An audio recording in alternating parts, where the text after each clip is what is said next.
So today, we're going to unpack a pretty provocative idea, an evolutionary case for polygyny. Now, our goal here isn't to debate it. It's to really understand the logic, step by step, just as the source material lays it out. So let's dive right in.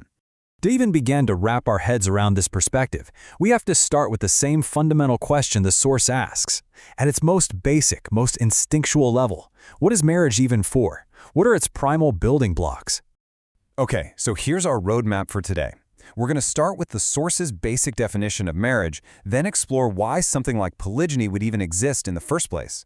From there, we'll dig into the two huge pillars of the argument, genetics and civilization, and we'll finish up with what the source calls its modern-day case for honesty. All right, first up, the building blocks of marriage. According to this argument, before we can even whisper about specific marriage structures, we have to go all the way back and understand its original, evolutionary purpose. Now, this is where it gets really interesting. The source breaks marriage down into three, basically, survival mechanisms. First, you've got this simple biological drive to procreate. No surprise there. Second, an emotional connection. And this isn't just about romance. It's a tool to keep parents together long enough to raise a really, really vulnerable human child. And third, something this source calls male propriety. This primal instinct of ownership that makes sure a man knows and feels responsible for his own children. So let's see how this builds, because right away you can spot a potential conflict. I mean, if humans are kind of designed to pair up to raise kids, like that second pillar suggests, then why on earth would polygyny, one man with multiple women, even be a thing?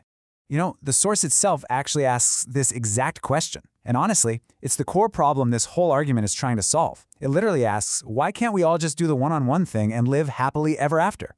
The rest of this explainer is all about laying out the source's answer to that very question. So, here it is, the first major piece of that answer.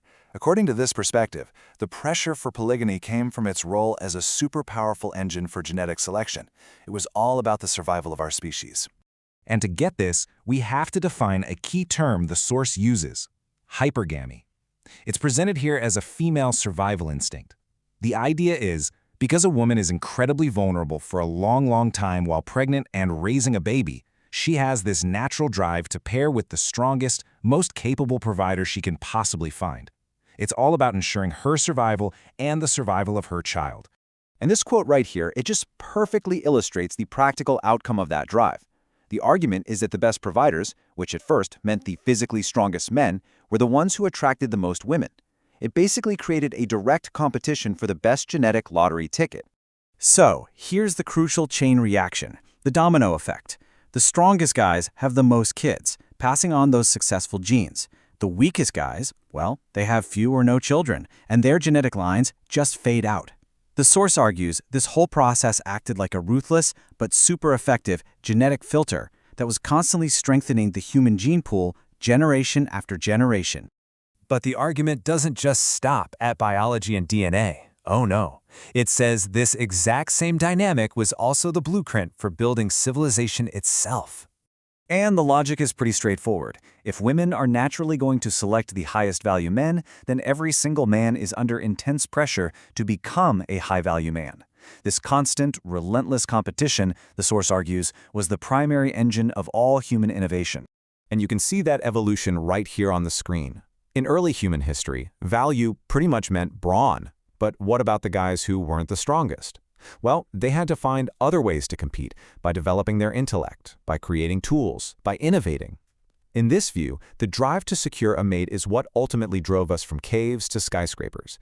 The source uses this really powerful metaphor to explain how one high-value man could actually support multiple families. It's like, just as one really skilled farmer could manage several plots of land, one resourceful man could provide for multiple women and their children, which expanded both his genetic and his societal footprint.